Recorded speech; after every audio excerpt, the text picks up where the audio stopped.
Good evening and warm welcome to all the participants. This is 151st session of WiseViews Leadership Conversations. I'm extremely pleased to welcome Mr. Raghav Gupta. Good evening and welcome, Mr. Raghav. Good evening. Thank you, Mr. Rao. Wonderful to be here. Excellent.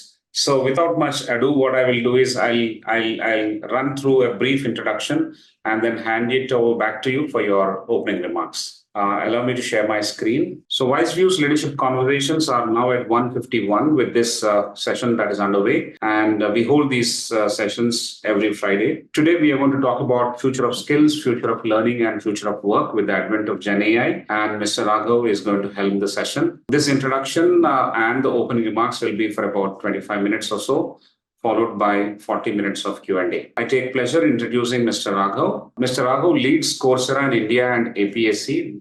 He is the Managing Director of India and Asia Pacific regions.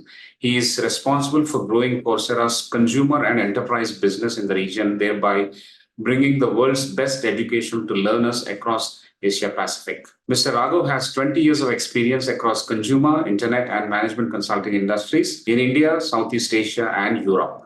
Previously, Mr. Raghav was India Country Manager at BlaBlaCar, an intercity carpooling service. As a management consultant for 15 years, Mr. Raghav led the retail practice of strategy as well Booz & Company in India and served as president of Technopack Advisors. Mr. Raghav holds an MBA from INSEAD in France. He did his post-graduation in fashion business management from the prestigious National Institute of Fashion Technology in New Delhi. Once again, welcome Mr. Raghav to this WiseViews Leadership Conversation, and thank you so much. I'll take just one more additional minute.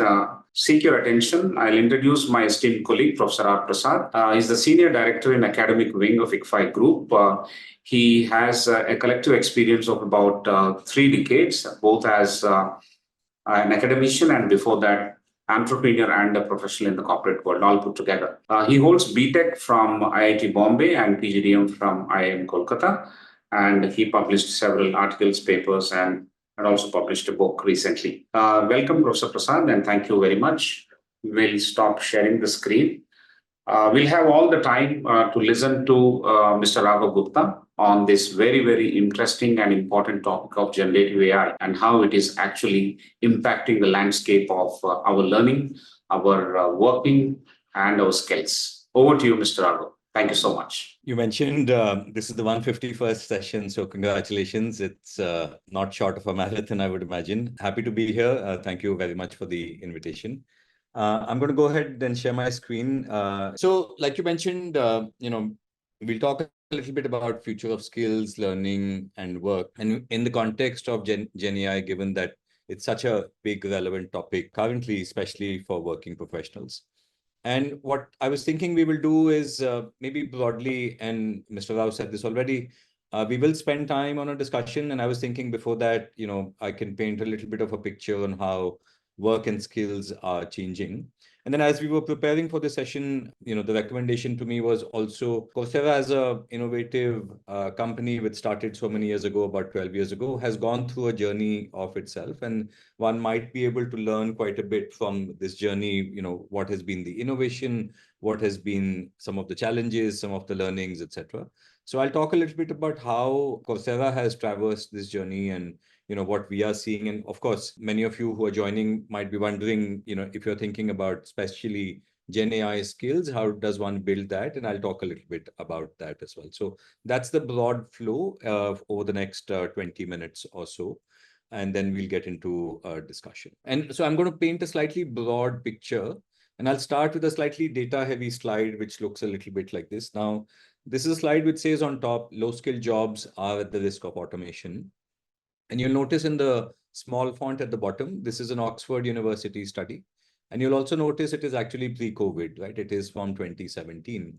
And this is what many of us were looking at Coursera pre-COVID, that there were certain jobs which were at high risk of automation. As you go left to right on this axis, risk of automation increases. And on the y-axis, you will see wages, and it goes from low wages at the bottom to high wages on top, and wages being a proxy for education. And what you see on the top, on the bottom right here is no formal education. And a lot of these jobs were the ones that were getting automated with technology even before COVID. And obviously with COVID, it accelerated. So, roles of cashiers in banks and roles of accountants in companies, lot of these roles and tasks within those roles were getting automated. And what we were finding globally as well as in the country is a lot of people in this part of the skills landscape were wanting to gain knowledge, the skills and credentials to move into what you see here are the blue bubbles, which is the higher levels of education. So whether you work in technology as an IT manager, finance, lawyers, general managers, and so on and so forth. And in general, I'm sure all of us have seen this and felt this, that the importance of education, higher education in our lives was growing. Now, like I said, this was all pre-COVID. COVID came, work from home became a thing, remote work became a thing, and digitization became a thing. But what happened in November 2022 was generative AI came in. And what it's really done is, if you think about this particular chart, is it's put at risk not the low skilled jobs, but it's exposed high skilled jobs and the ones that have these characteristics at the risk of automation. And the headline has changed to saying low skilled jobs and high skilled jobs now are at the risk of automation. And whether it's a full job or whether it is tasks within that job, we'll talk about that a little bit. But this is the broad shift that we have seen for all of us as working professionals when we look around the landscape in the market across many, many industries. Now, let's look at it another way as well. And before I do that, and the many statistics coming out, this is one study from University of Pennsylvania, which said, look, a very large percentage of workers could have tasks exports to large language models or LLMs. And like the chart is showing us, higher wages are associated with increased exposure to these GPT technologies like we just looked at. The other way to look at it is with ChatGPT-4, jobs at various levels of education are exposed again. And this is again just a contrast over how things are changing. So if you look at 2016, there was risk of automation, and this was stack ranked by this particular level. And so if you had no formal education or only high school education, there was a high risk of automation like we saw on the previous chart. And if you had high levels of education, there was very little automation that was impacting us. And this has now changed where in 2023, with exposure to GPT technologies, those of us with higher levels of education are actually seeing that this technology is impacting us a lot more. And of course, the earlier technology is still around, so that automation in manufacturing, in warehouses, in accounting, in banks, etc., is continuing to happen. And so all kinds of jobs are today exposed to some kind of changes that are happening because of all of these massive technological shifts that we have seen. And this is not just a global thing, it's completely happening in India as well. And the World Economic Forum put out a report which says 22% of jobs in India are likely to change significantly, right? And please keep in mind, and maybe this will be a part of our conversation later, that we're talking about tasks getting automated, not necessarily jobs getting automated. So how does one think about augmenting what we all do as working professionals as we think about some of these job roles? Now, the other thing which I would like to mention here, and this was discussed a lot at G20 in Delhi in July, August last year as well. And you look at this headline, which comes from a McKinsey study last year, that CFOs will look to unlock a massive productivity gain from AI. And this is a McKinsey study where they said, look, we looked at the broad landscape, but now if we start making it a little specific, then which job roles will be most impacted and which costs will be more impacted on the y-axis. And you'll see a smattering of different job roles here.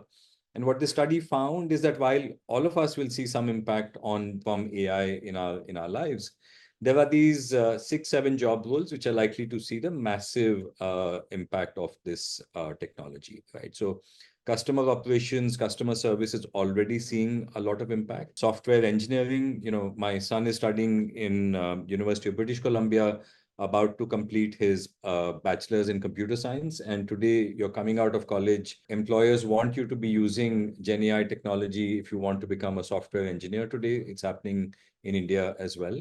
And then similarly in product and R&D, marketing and sales, if you're somebody who works in B2B marketing or enterprise marketing, there's so much augmentation which is starting to happen because of GenAI technology it is quite amazing. And while some of these 6, 7 job roles are the ones which will see the largest impact of GenAI technology, also other job roles in supply chain, finance, strategy, IT, and so on are the ones that are starting to see this impact. So what many companies are doing is they're saying, look, this gives us a good roadmap to say we can increase the productivity of our employees, and how do we bring in this technology? How do we build the skills to be able to use this technology to then be able to drive these productivity gains? I mean, I'm sure many of us, most of us have used ChatGPT, but we've used a very basic version, writing simple emails or writing a poem is a very basic application of some of these technologies. They're capable of a lot more, especially if you've seen the 4.0 model that was released a couple of weeks back, and so on and so forth. Now, let's take a look at one of the examples, which is actually one of the examples here, which is a strategy role. And very recently, in fact, Harvard Business School and Boston Consulting Group did a study. And it was a very interesting study, which I think came out earlier this year. So BCG is a management consulting firm. They have hundreds of management consultants.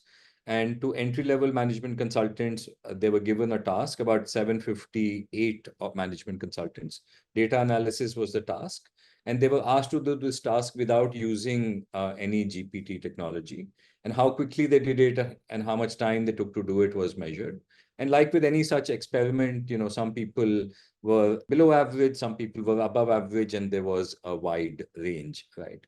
And then this group of people were given some training on GPT technologies, and then they were given another similar task as well. And this is what the shift in the output was, right? You see a lot of the folks shifted in terms of the average being here to the average being here. And what the study found was that the BCG consultants who used AI saw average performance increase by up to 43%. And keep in mind, these are not technical people, right? These are people like you and me. In a previous life, I was a management consultant as well. And these are not technical people, but they're using a technology, and they saw this massive increase of 43%, right?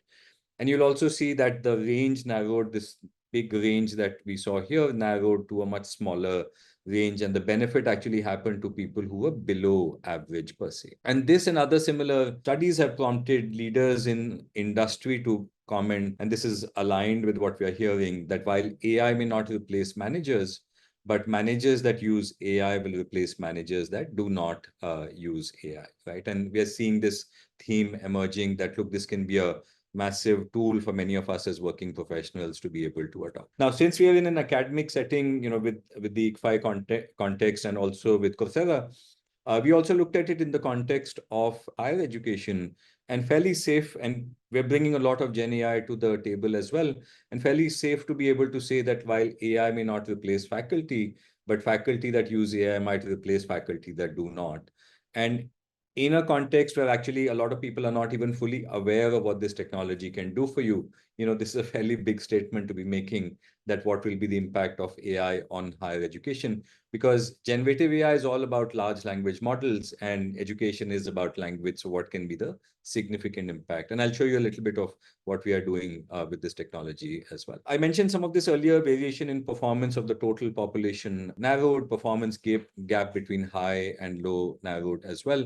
And what industry is also doing about this, and this was a comment from the CEO of Cognizant, is that, as this technology reshapes the world, what we need is a massive exercise in reskilling, because, changes are coming so quickly. How does one kind of drive that? And for many of us who are driving this session, I wanted to just use some of these examples to drive home the point that given that these technologies are coming so quickly, it is high priority. This is unlike other technologies which are technical in nature and meant for possibly people who understood computer science or data science, but this is a general purpose technology. It's a little bit like using computers or Google search or Microsoft Excel, when many of us might have learned some. At the same time, what we're also seeing very clearly is, this is not to say that, while some of these tasks get automated, human skills are becoming even more important. And this is a McKinsey study again, which talks about interpersonal skills, self-leadership, cognitive and digital skills. Digital also now being considered almost a human skill. And then they went on in some amount of depth to say, look, what are those skills that are least likely to be automated? And you'll see here empathy, negotiation, problem solving, active listening, storytelling, creativity, ability to learn, time management, prioritization, so on and so forth, are still very much those skills that many of us, all of us as humans, will continue to do. And so this is this paradox, I shouldn't say paradox, but this complementarity between learning a lot of the new technologies and harnessing them for our work, but also not forgetting that actually the importance of human skills is increasingly going up as well. Now, with some of that at context, and I'll speed up a little bit, let me move to a few other topics and talk about how, when we think about how the world of work and skills is changing, what's Coursera been doing and how you might actually be able to leverage some of what we have to be able to build some of these skills that I've spoken about as well. And just very quickly, some of you may know Coursera already, but what Coursera has is top quality educators. And what these educators create as content goes to learners around the world, 145 million learners around the world, a large number of whom are in India, and I'll show you that as well. And today there are leading universities and companies that create content, 325 institutions. And while this goes to learners around the world, we also work with institutions. And I'm reminded of what Dr. Rao kind of asked me to also emphasize on. When Coursera started, and I'll paint a little bit of history as well, Stanford and Yale and other universities, Princeton and Michigan, used to create content, and it would go to learners, right? It was a B2C platform. And then we realized that, look, all of us have actually grown up learning in institutions, right? We learned in school, we learned in college, we are today learning in companies. So we actually launched an institutional platform. And what we do as a part of that is work with businesses, governments, and campuses so that learning can continue to be an institutional matter. And all of us know, while learning continues to happen on campus, with lifelong learning, many of us are learning at our work as well. And so this institutional platform started launching from 2016 onwards, when Coursera for Business happened, and then Coursera for Government, and then Coursera for Campus happened in 2019. So that's the overall platform, very large platform, which allows us to actually gain a lot of insights, and I'll share some of that as well. And then a quick snapshot of these 325 universities, leading institutions around the world. You'll see Stanford here, Princeton here. You'll also see IIM Ahmedabad here. You'll see IIT Roorkee here, IIM Calcutta here, and so on. And then also what Coursera is maybe not as known for, but it is an equally important part of Coursera platform, is companies, right? And the idea has been that in a world where industry-aligned skilling is so important, can we get a company who is an expert in their field to teach that particular skill, right? So if you want to work in social media, learn it from Meta, or if you want to work in sales, learn it from Salesforce, or if you want to work in the field of art, then learn it from the Museum of Modern Art, and so on and so forth. And Coursera, of course, doesn't create any content. What we do is we enable collaboration between all of these institutions. Now, what we've seen in India actually is pretty incredible. I've been at Coursera for the last 7 years. Our largest user base is in the US, 26 million. But you'll see 22 million people in India, and this data is slightly dated. We have more learners in India now than all of Europe on the Coursera platform, right? And what it tells me is the need for high quality education, the desire to get ahead in life, the appreciation of top brands who teach this education is extremely important, which is why we see this massive adoption of the Coursera platform in India. And when I look at some of the learner base, the median age is actually 29. So these are not students in campuses only, but these are working professionals like us who are learning. These are both men and women. And as one would expect, a lot of the learning happens on a mobile device. So we've built a platform which is almost 98% of the learning of all content on Coursera can happen on a mobile device. And then the other watershed moment in general in online learning has been, of course, COVID. And we saw massive growth in adoption. But what's interesting is that that growth has not slowed down after COVID went away, right? So this is the number of registered learners in India. It was about 5 million. Today, like we said, it's about 23, 24 million. So about 2.5 crore learners almost, growing at 4.5x. And when people come and enroll in a course, we count that as number of enrollments, and that's gone up 6x. So more people are coming, but people are actually deriving value from the platform and enrolling in more courses. And one would expect, just given hearing the edtech story in India, that some of this would have dipped after 2021. but actually it's continued to go on an upward curve. Just telling us that, look, if you can bring high quality value to your customer, which in this case is a learner, whether a student or a working professional, you can still drive value to your community and to your audience. In the interest of time, I'm going to skip ahead a little bit. We're coming up on the presentation section, but if you're curious, what are 2.5 crore people learning and what are the top courses that they're learning? It's a lot of digital and business, right? So you'll see top courses here from Google and IIM Ahmedabad and Yale and Stanford and so on. And it's a mix of digital and business skills, right? That's pointing us back to what I was saying at the start, that learning new technologies, AI, GenAI is all that, data is all a part of digital, but also building leadership skills, also building communication skills are a part of some of those human skills that I was talking about. And we are seeing that in the action here as well. Now, very quickly, last few slides, just close the story on GenAI. What we've done is we've said, look, GenAI is definitely disrupting jobs. It's also enabling a new era of teaching and learning. So if you're any of those job roles I spoke about and you want to get ahead in your current job, there's a generative AI academy. I'll show you that a little bit. But unfortunately, if you're somebody whose job is not exciting anymore and you want to transition to a different role, there's a career academy, right? You're somebody who's wanting to move into data or a different topic. And then we've done a lot of innovation with machine translations, with something that we're calling Coach. Folks might have seen this very cool video from Khan Academy for high school students, which is called Khan Migo, where ChatGPT is actually enabling online learning in a very personalized environment. Coursera has Coach, which is a personal tutor that you can do. Faculty have a tool called Course Builder, where you can now create content with the power of GenAI. And then academic integrity can actually be stronger with generative AI as well. And we've built some of that into our platform. So we're walking the talk of saying this technology has massive opportunity to augment what we can do. And we are using a lot of that in this space. This is the GenAI Academy. I'll skip ahead in the interest of time and just make one quick recommendation. If you're looking to be a manager, and again, I'm not familiar with what job roles people have, the 50 odd attendees that we have, but this is a fantastic course. It's called Navigating Generative AI, a CEO Playbook.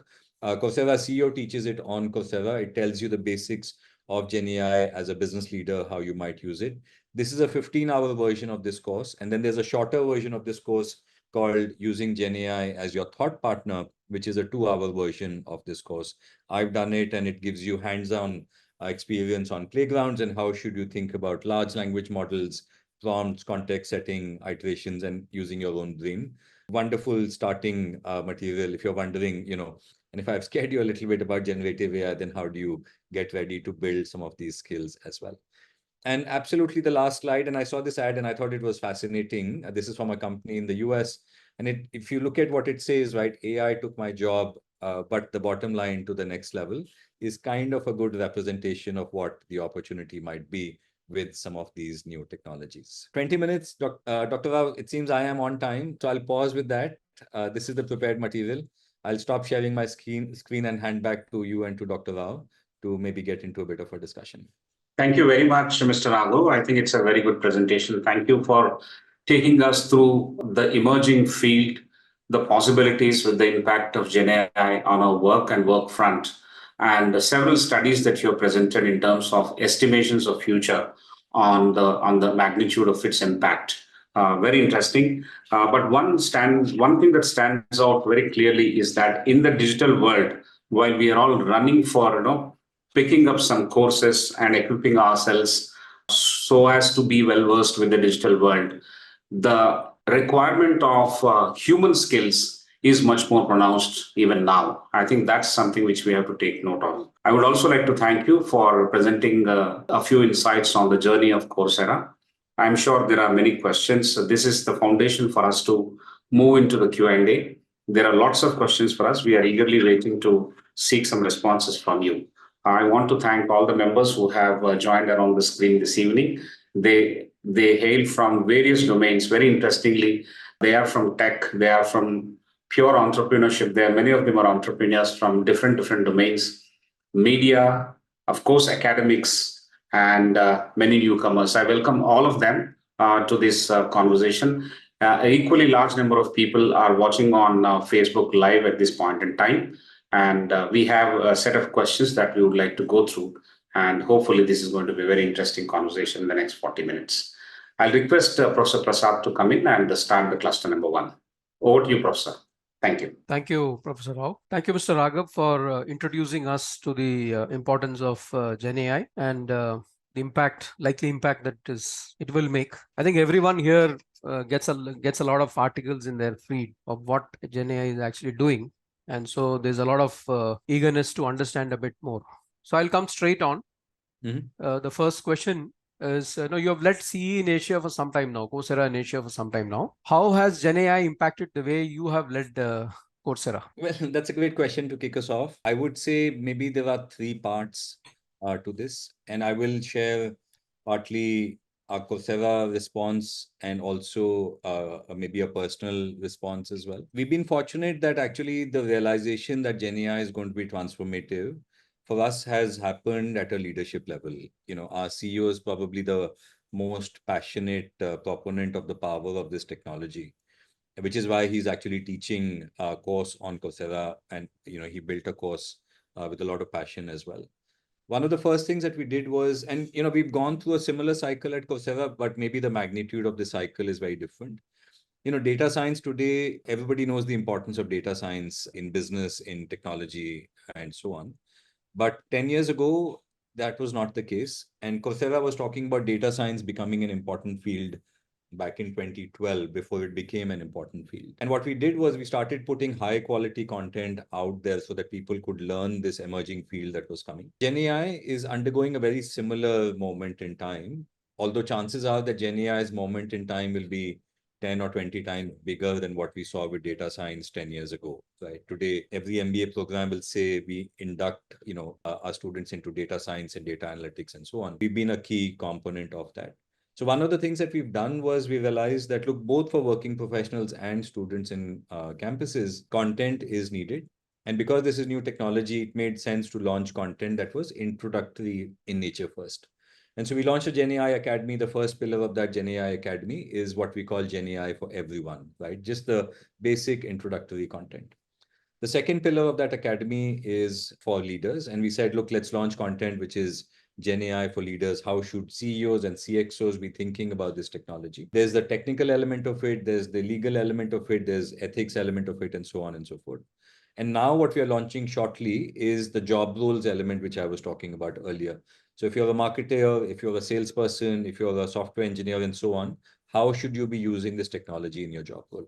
So very quickly, the first part of the answer is there's a GenAI Academy on Coursera. Depending on what stage you are in, you can get the right content available. And there are 200 pieces of content. The second thing that we did is we said, look, we need to leverage this technology as well. And so there are various features in Coursera that we have launched where GenAI is being harnessed amazingly well. One of them is called Course Builder, where faculty can actually harness the power of AI. And, faculty today are actually worried, right? Because students can answer assignments with ChatGPT. So we're giving an answer back to faculty saying, here's Course Builder that you can leverage. And actually, Harvard Business School has very recently written a case study on how Coursera has leveraged the power of GenAI, just given our experience. And then the third thing, which is the personal part of it, is I'm personally undergoing a lot of learning myself on being able to use this technology on an everyday basis, right? I'm saying, how do I write better prompts? How do I use the many different platforms that are out there? And how do I incorporate it into my work as well? So longish answer to your question, but yeah, those are probably the three areas where we are using this. Thank you. I think you have identified specific parts which do respond to the question. I will now go on to a supplementary on this. Now if you take the case of leaders who have perhaps mostly would have done MBA, in your case you have, how can MBA grads lead AI initiatives within their organization? If you have to take it out of one of those courses that you have and suggest to the audience, a lot of entrepreneurs, a lot of leaders here. Yeah, I skipped through this screen, but let me bring it up and it'll help me answer the question better. Yeah, could you confirm you're able to see this? Yes. Yeah. So this is the GenAI Academy, and I think your question was about GenAI for executives. Our belief is that, look, this is a technology where you should get your hands dirty. It's not about telling somebody else in your tech team to figure out. This is a technology that you should use yourself. So the first, and this is not all the content which is available, but some of the content. So how do you navigate this technology? And it says a CEO playbook, but I think it applies to managers, all CXOs as well. New ways of working in the AI world from London Business School. Great to kind of think about this. Vanderbilt teaches think about risk and Gen AI for leaders. And IBM teaches various elements of ethics and various other considerations. This and many other similar courses are great starting points. What I already spoke about earlier was this particular course using GenAI as your thought partner. It's a very quick 2-hour introduction. And what this course does is within the course, what you have is a playground. And we give you access to about 5 or 6 playgrounds. So the chat GPTs of the world are available, Google Gemini, Claude, and so on. Different versions of these are available. You don't have to pay for it. You don't have to go and find a subscription. And the instructor takes you along on how to use these different technologies. So this is the other one that I would recommend you can use as you figure out your mechanism on how an exec might want to use this technology in their business and in their day-to-day work. These are good starting points. Okay. So you have suggested some specific courses which are available on Coursera, which will help leaders to kind of appreciate what they can do. Thank you. I think, I'll come to a larger question now, which is about, GenAI no doubt has a huge potential in the area of skills, learning and work. However, this problem is a messy problem. And, GenAI by itself or courses by itself don't solve the problem. So many institutions try so many mechanisms to build employability. Organizations also do try, but it still remains a messy problem. So employability or reskilling is indeed a messy problem. So in your view, what are the other aspects which need to be addressed by both education and industry to handle this overall problem of getting to that productivity that you talked about, 4.4 trillion? Well, I think you've asked a fairly wide question. And at least my view has been that, look, as a country, we have big opportunities, but also very big challenges when it comes to education. We know large higher education system, we know low gross enrollment ratio, and expected that the number of people in higher education will double in the next 10 years, right? 4 crore will become 8 crore. Gross enrollment ratio will go from 26 to 50 odd %. And industry is always talking about low employability of graduates, right? So that's the context per se. At least in our view, and like you said, GenAI is not an overarching solution, and I fully agree, it's not an overarching solution. It is a piece of the puzzle, and it's a very current piece of the puzzle. I think what we are seeing many campuses do, and many companies do as well, right? But let me talk about campuses first, is campuses have said, look, given the pace at which industry is changing, given the pace at which technology is changing, it's really hard to be able to meet all those needs ourselves, right?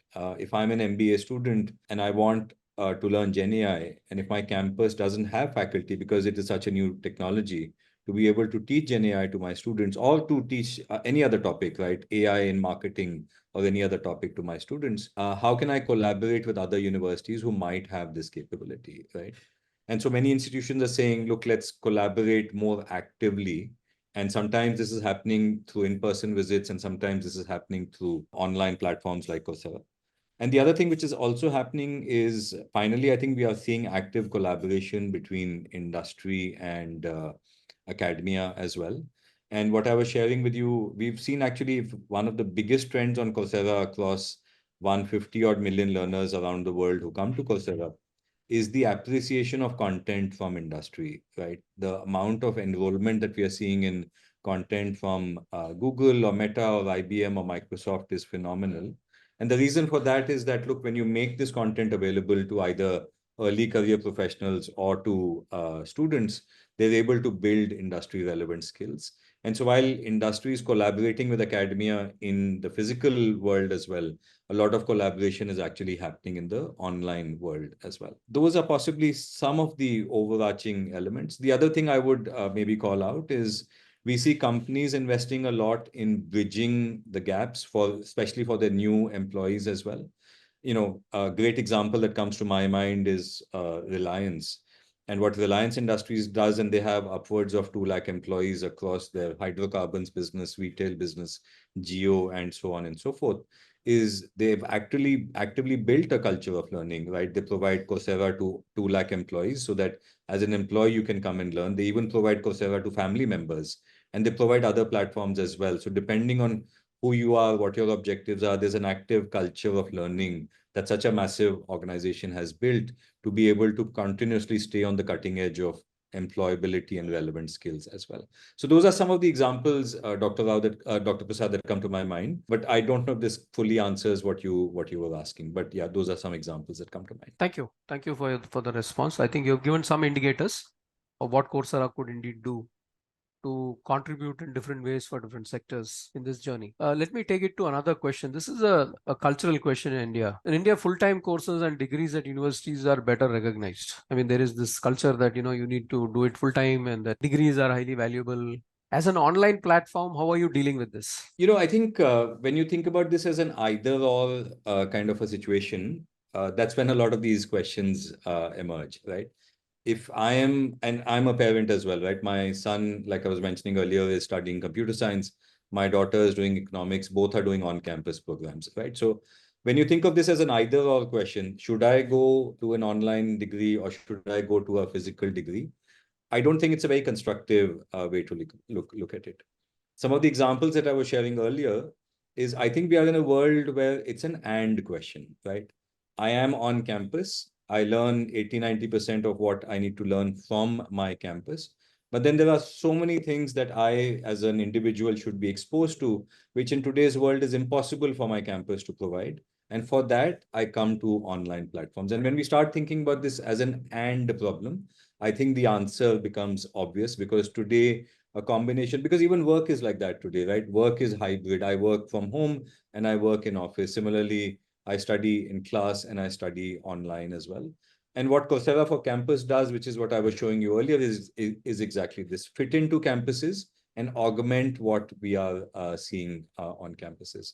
That being said, there are great examples of fully online degrees coming up in the country as well, right? And I don't know what your own experiences have been, but IIT Madras, and this is of course in the engineering space, launched a degree 4 years ago, a BSc data science degree, which has upwards of 20,000 people in it. IIT Guwahati has bachelor's in AI and data science on Coursera that was launched last year.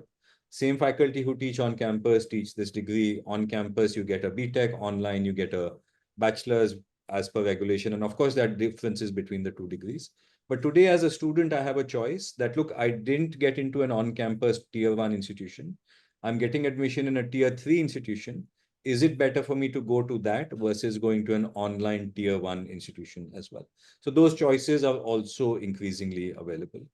And while it's not the case in India yet, where online degrees are relatively a new market, but if you look at some learnings from, let's say, the US market, which is such a large higher education market, in all master's programs in the US, 1 in 3 students is taking a fully online degree, right? 1 in 3. So 33% penetration of online degrees. And the reason for that is by the time you get to your master's, you're looking to further your knowledge, you're looking to further your career.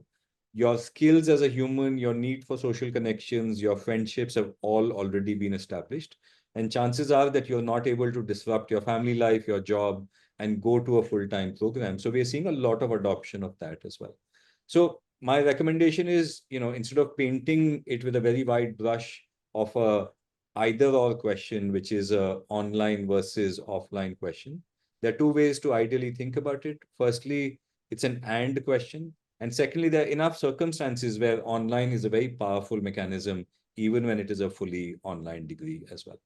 But does it replace going to a top institution? It does not, of course, which is perfectly fine. Let me just add to that question, because the cultural aspect, both from the parent and student side, they go a bit further. So I am in management, when I measured it last about a month back, has about 1.2% completion rate of its certificates. The course coordinator is IIM Bangalore. The content is coming from top faculty. Degrees are a different matter. I mean, you refer to the good example of 1 in 3 in the US. But in terms of engagement, and when you look at it, what happens in the full-time programs versus what happened in online programs, in respect to the faculty, there is an issue there in terms of the completion rate. I'm not talking about degrees. Degrees may use other methods in order to foster student engagement. But there seems to be an issue, and the government has been grappling with this issue, particularly in Swayam, for now many years. In fact, now it also comes into universities, 40% credits. You know about that. Again, there is this issue which comes up because it's not an either or, that is clear. But then, just plainly online, the completion rate remains an issue when it comes to smaller type of programs. How do you address that? Before I answer your question on a lighter note, back in 2013, Coursera's co-founder was asked this question, that how do you drive engagement in online, right? Daphne Kohler, right? And I think this was at a faculty event and so on. And she said, but students in your second bench are distance learning as well, right? Because it's only your first benchers who are paying attention in a physical class. Everybody else is not really present. But anyways, jokes aside, look, learning happens and completions happen when there is a purpose and motivation. When we embed Coursera programs in campuses and students earn credits and they have to write exams and pass those exams, completion rates are 95%. When people come to our consumer platform and they are exploring courses and they're wondering whether they should learn something new, and they're wondering whether they should make a purchase of a course, and because we want to be able to encourage more and more people to come and take courses, we make some amount of videos available for free. You can come and audit a course and you can watch videos for free, but you don't get a certificate, you don't get assessments. Completion rates are 5%, right? So you're browsing, you don't know what you want to achieve, you have no skin in the game, completion rates are low. It's not so much a matter of, it's mainly a matter of motivation, skin in the game. And when you do that, I think the programs succeed. All of this, of course, has to happen on the back of a high quality engagement, right? So what Coursera has done over the years is we figured out using teaching and learning pedagogy, how all of us who've grown up learning in a physical classroom might need to learn differently when it comes to the online medium, right? And I'm guessing many of your programs adopt this as well. But I might not want to watch a 1 hour lecture in an online medium, but I'm happy to come and take 6 to 8 minute videos. I need various engagement tools, et cetera, et cetera. So how do you take great quality teachers in the physical environment and translate them into great quality teachers in the online environment with a different pedagogy? And how do you also provide the motivation and the skin in the game, which is when engagement and completion rates are what you would want them to be. Excellent. I think you have identified that 5% problem, which is what is there with Swayam also, and that this needs a lot of more work, which needs to be done. Of course, motivation and skin in the game are required, but I think we'll have to experience what's going to happen with that. I just want to emphasize as well, Yeah, sure. I think it's the content, it's the engagement levels of that content, it's the quality of the content, which matters significantly as well. And also, where do you get the credential from? So just kind of emphasizing on what you already heard me say. I think we are at about 7:17. So I'll hand the mic back to Professor Rao. Time permits, we'll come back with another question. Thank you. Thank you, Professor Prasad. It's very interesting. Very quickly, I want to request the members who are around the screen to raise their hand in case they want to ask any question. In the meantime, I'll go with the first one. These questions we have collected at the time of registration. They key in the question actually to seek registration for this program. So one of the questions is very interesting and relevant to what you have said just now. The courses on Coursera are very long, whereas the courses on Udemy are much shorter. Can you explain your strategy? Is the hype around bite-sized learning justified? Could you say the last part again of your question? The hype around bite-sized learning, is it justified? Yeah, okay. And I'm going to bring up my screen to answer this question. So, when Coursera started, this whole idea of massive open online courses started, MOOCs. This is what that was. And obviously, there were very few courses, but today there are about 6,500 courses. These are usually 12 to 15 hours, and the intent is explore a topic, right? But what's happened over the years is we've really filled out this content catalog. So today there are 200,000 clips on Coursera. These are 5 to 10 minute long. And if you're looking for a quick take a look kind of a moment, right? I'm building an Excel model as an example. I forgot what pivot tables are. I need a 5-minute video, but instead of going to YouTube where I don't know who is going to teach me how to do pivot tables, I can come to a known high quality platform. This serves that purpose, bite-sized learning in clips. Projects is what we've done to say, look, today, all of us, whether we are in technical roles, non-technical roles, manager roles, etc., need to learn digital tools, right? I was counting the other day, I use 9 digital tools on a daily basis. So if you need to learn a tool in under 2 hours without purchasing that software, without having to install that tool, you can come and learn that tool, right? You're using Power BI for data analytics, you're using Canva for marketing, and so on and so forth. So there are 3,400 of these. The MOOCs, of course, are growing. You'll see we're continuing to add more content. But then these MOOCs stack up into specializations, 700 specializations. If I really want to go deep in a skill, right? If I want to say, look, I'm an accountant today, I'm not enjoying my job so much. Data science is a great field. Let me go and become a data analyst. I will come and invest the time to say, okay, I'll take a specialization in data science from Johns Hopkins University or from IIT Bombay or whatever. And I may spend 3 to 6 months to learn a skill.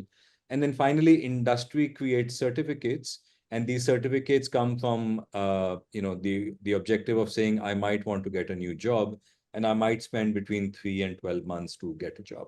So the question is completely valid that when Coursera started, what was there was these MOOCs, which are typically 12 to 15 hours. You could spend 4 to 6 weeks doing these. But today, given whatever objective an individual might have, there are lots of learning formats available. They stack up as well, right? So you could take a clip, you could take a project. Chances are they'll stack up into a course, which will stack up into a specialization, which might stack up into a certificate. And you can do this flexibly over a period of time. What's missing here is degrees, which I didn't bring to this particular slide, but there are then finally 50 degrees as well. So depending on what your objectives is, you can really choose what you're looking to achieve. Great. Thank you. Thank you, Mr. Rao. I think what you essentially said is that for various kinds of learners, there is something for everyone depending on the segment of objectives that you choose to. That's fantastic. One latest thing that we are all trying to grapple with is the fact that on campuses, we see decline in placements happening, and that's reported widely, even beyond IITs. So let's stay focused with IITs, at least for the sake of this question. What do you think is the reason for this already visible decline in placements? Is it attributed to, as being believed in some of the corners, that most of the jobs are already going to the LLMs, large language models? Is it already happening? I don't think so, Mr. Rao. I don't think we are seeing a decline in the number of jobs in the country at all. I think what we are expecting industry to do is that job growth will continue, but the productivity that all of us will deliver will go up. That's what we are expecting.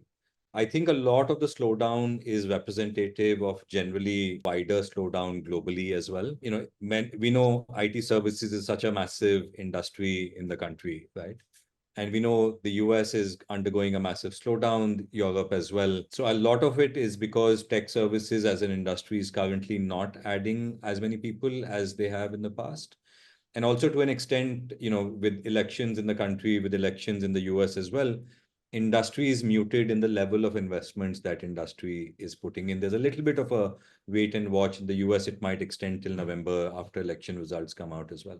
I don't think we are starting to see reduction in jobs. I think we are seeing a big focus on productivity enhancement. I am hearing, and even from our own internal customer service leaders, that many leaders are saying, look, I can get 3x done from the same number of people, but we are seeing that specifically in the customer service bucket. And if you remember my slide, it was the top right-hand side corner where the impact was the highest. So we are seeing that in customer service, but in other roles, we are seeing mainly augmentation. My sense is what we're seeing is a macroeconomic impact on jobs right now. So what you said is that this slowdown that we are noticing in placements is temporary. It is not some tectonic shifts due to what is being feared as the movement or handing over of the jobs to LLMs or the emerging technologies. Especially, and it's political in nature to some extent because of the season of elections that is around the corner in most of the countries.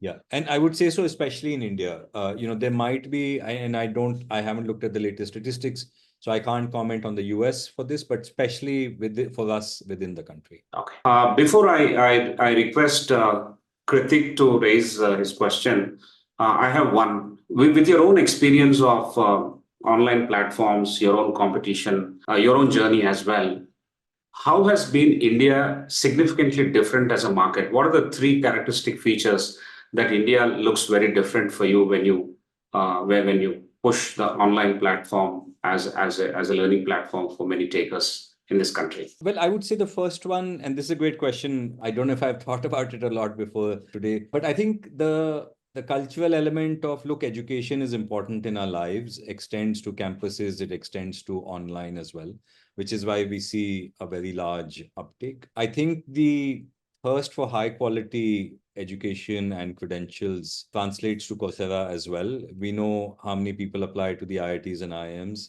And I think one of the reasons so many people come to Coursera in India is because, again, top universities are teaching on Coursera as well. So I see that behavior translating into some of what we see. We launched Coursera for Campus in India for the world. And I think we've built a platform where campuses can use a platform like this for their students and augment what they're teaching. And to me, that's been very exciting because, for a Silicon Valley company to say we learn from a developing country, will launch a platform and then take it globally has been also, I think, a great opportunity for us to be able to bring to the table. And then lastly, value, like in anything else, is extremely important in India, right? If you offer high quality at very low prices, then that completely is important. And that's what we do in our pricing as well, that let's offer very high quality learning and job impact and so on, but let's offer it at a price that is very affordable as well. Yeah, I mean, and I'm thinking as we're talking, but those are the four that probably stand out to me. Yeah, sure. Thank you. Thank you so much. You can respond in the other questions as well. I'll quickly request Kritik to focus on one important factor. Kritik has got 6 questions, but Kritik should reduce it to 1. And then I see Kritik has been very active in the Q&A as well. Thank you for your questions. But yeah, over to you. Over to you, Kritik. Thank you very much, Mr. Gupta, Mr. Sudhakar. Thankfully, Mr. Raghav Gupta has already answered at least 3 of the questions in my chat. And the primary question I want to talk about is, what is the probability of GenAI introducing bias in coursework or other materials? Since generative AI often has to work off an information library of sorts, and what the type of information in the library, as well as the content of that information, may create some forms of internal bias in the AI, which could affect the coursework it creates. Yeah, great question. Thank you for that. The audio was a little unclear on my side, so I'll just paraphrase the question. I think you said GenAI can create biases in content and in learning, and how does one kind of take care of that? That's a great question. So I mentioned earlier, Coursera has launched 2 GenAI based features so far. One is what we call Coach. The other is Course Builder. And I think you might be referencing the second one, which is our tool for creating content. Now, what we've done actually is in both Coach and Course Builder, we've used the GenAI technology, but we've restricted it to the Coursera platform. So when Coach answers questions to you as a learner, it doesn't go and search the wide internet and come back with answers, which, as we know, can sometimes be incorrect, and sometimes this technology can hallucinate as well, and it can make up answers. But what Coursera has done is we've said, look, on Coursera, there's expert content from leading universities and companies. Only go within that platform, and it's a massive platform as well, as I just showed you, and come back with answers. So the answers are grounded in expert content. And when it creates courses using Course Builder, it goes to the same pool of content and uses only expert content. I will still say, it's still early phases of this technology, so I don't expect that this will be 100% correct, but it's significantly reduced instances of hallucination, incorrect answers, and so on. But I'm sure we are still learning, and this will continue to improve. Okay, thank you very much, sir. Hope you both have a lovely day. Thank you. Thank you very much. I'll request Dr. Chitra to raise a question quickly. Yeah. Very good evening, sir. Good evening. Good evening. Am I audible? You are. Thank you. Okay, sir. Sir, my question is regarding what you have said in one slide, that lot of enrollment is there. So do you think the number of enrollment which is being done and actually the student who are completing the courses are the same? And if not, what's the reason behind that? And the second is that how effective these courses are if it is done from this platform Coursera. Do you really think that they are upgrading the skills of the people? Because here I want to add from my own experience, Last month, I have given assignment to my students that you have to take one certificate course from the Coursera. Everybody was ready. And I have told them you can take any course. After just half an hour, they all come up to me with the certificate. So I had told them how it is possible. Because it's very easy, ma'am.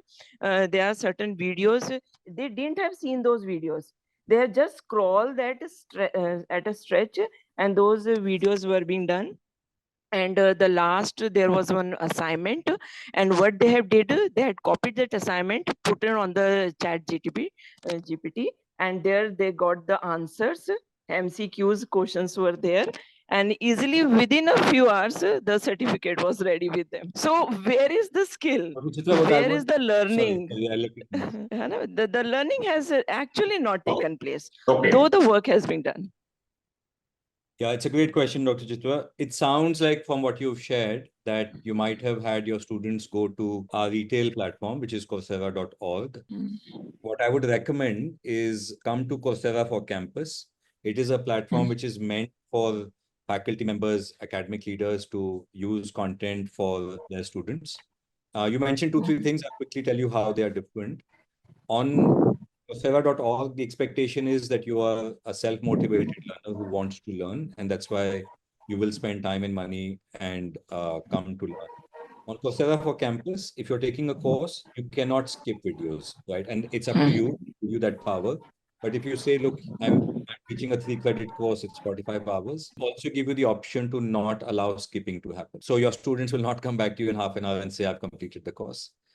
Second, we'll give you question banks, which are not available on the internet, where you can actually conduct midterm exams, continuing exams, end-term exams, etc. So that's doable as well. And then we'll give you a lot of academic integrity features where cheating is not possible, right? So you could conduct online exams, you could conduct them in your classroom physically if you like, but we will enable academic integrity to happen. Today in the country, about 200 institutions are using this platform, and about 10 lakh students are learning for credit on the Coursera platform. So it's designed for your purposes, which is enabling students in campuses and even online to learn, but it has certain different capabilities, which I think will answer some of the concerns that you flagged, which are very, very relevant concerns. Thank you, Mr. Raghav, for that response. The recommendation is that the academic institution should look for Coursera on campus to recommend it to their students, and that is the most appropriate segment that we need to go to. Can I also quickly request Mr. Yasha Kocher to raise the question? Over to you. Yeah. Good evening, sir. Am I audible? Oh, sorry. Yeah, you're audible. Yeah. So my question is, what are the implications of generative AI on strategic management and long-term business planning? Could you maybe add a little bit of context on what you're thinking about? Yeah.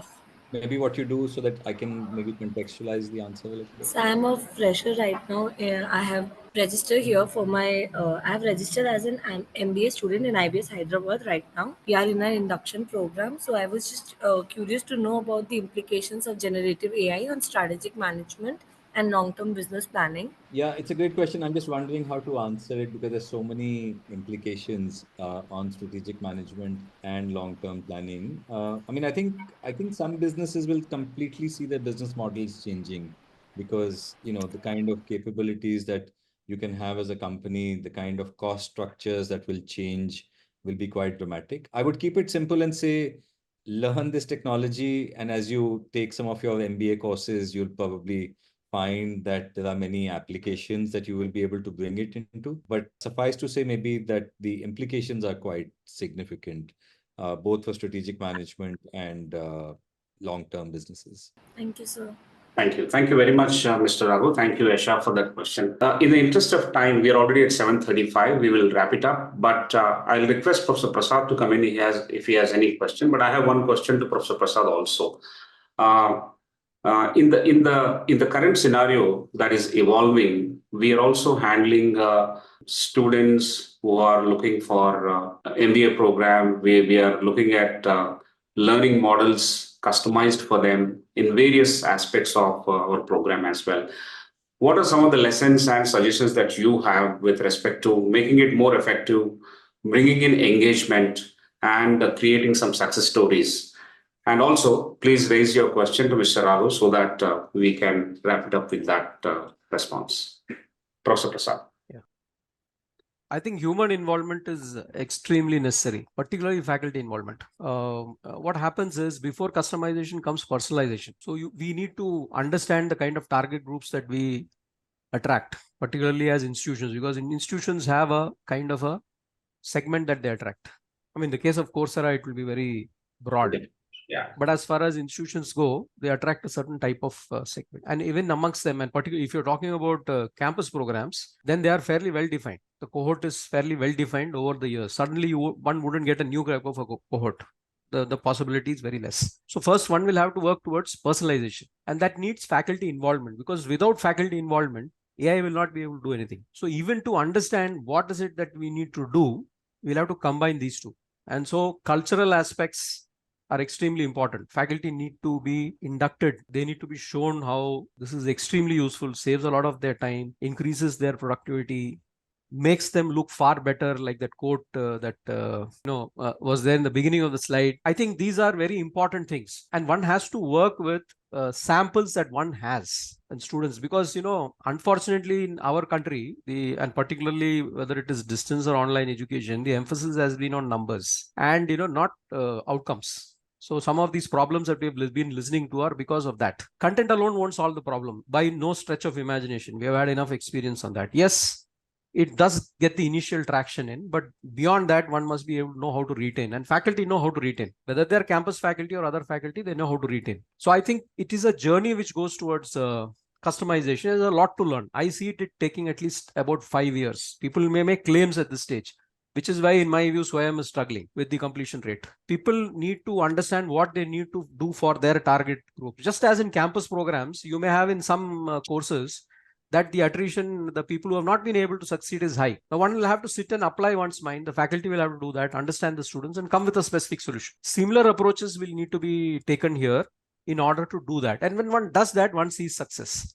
But it's a very painstaking job and a highly faculty engagement job. I can say that much from my experience till date. Thank you. Thank you very much, Professor Prasad. I think that's a very useful and valid perspective coming from institutional online programs, the experience of running them. Personalization is more important, faculty involvement, cultural aspect that is added to ensuring that there is involvement and completion that is made possible. Fantastic. I'll now request Mr. Raghav to say a few words so that we can conclude. In case there's anything that is left out, you can probably come with that. But the questions that always plague our mind is about the effectiveness. Largely, it is about effectiveness. It goes by, of course, individual experiences and individual contexts of learning as well. You can't take one context or one example and blow it out of context to probably apply it to other situations. However, I would request you to make your concluding comments so that we can wrap it up with that. Yeah, I'll keep it brief. I'm conscious we are running past time. I'm also expecting some dinner guests at home, so I'll keep it brief. It's been wonderful to be here. I hope people are taking away something that they learned. Thank you for the questions, and thank you for having me here as well. I'll pause with that and let you close it out. Thank you. Thank you very much, Mr. Raghav, for spending your time. And we have discussed something very, very interesting over the last 1 hour plus. I think 2 important takeaways. One is that the tasks are getting automated and not the jobs, and therefore the unnecessary anxiety may be misplaced that needs to be placed properly. The second and the most important takeaway is that it is not the AI that we are going to lose to, but there is going to be an increasing divide between those who use AI and those who do not in their work sphere. I think that is a very, very important level of consciousness that we need to approach this emerging situation. I once again thank all the members who have joined us this evening with wonderful questions. I'm sure there are many, many other beautiful questions which we could not take. I will write to Mr. Raghav to respond over email if he has time. But for now, for the discussion and for the questions, I want to thank everyone for making it so enriching. Thank you, Mr. Raghav. We would like to place on record that your time spent here has been extremely useful for everyone. On behalf of ICFAI Group, I would like to thank you for your time and expertise. Thank you. Thank you so much for having me. Wonderful. Thanks. So, ladies and gentlemen, we'll meet you next week. That is on 31st of May We are going to talk about the Indian knowledge systems, what are the gaps and how we can fill those gaps. This is going to be held by a very interesting speaker, Professor Shantisri Dhulipudi Pandit. She is the Vice Chancellor of JNU. We are going to meet her on Friday at 6:30 p.m. on 31st of May. Till then, keep learning about what is the gap of your learning and how those gaps of learning can be filled in by various online programs, and how effective you can make it depends on the learning hunger that you have. The fact that we have to be lifelong learners, and also the fact that we need to make sure that we are not left behind in terms of picking up the right skills and defining our own future course of action and the future of our own work. I think we need to stay always agile and stay always hungry by seeking out and learning from some of these courses that are available across various online platforms. Have a great weekend and a good night.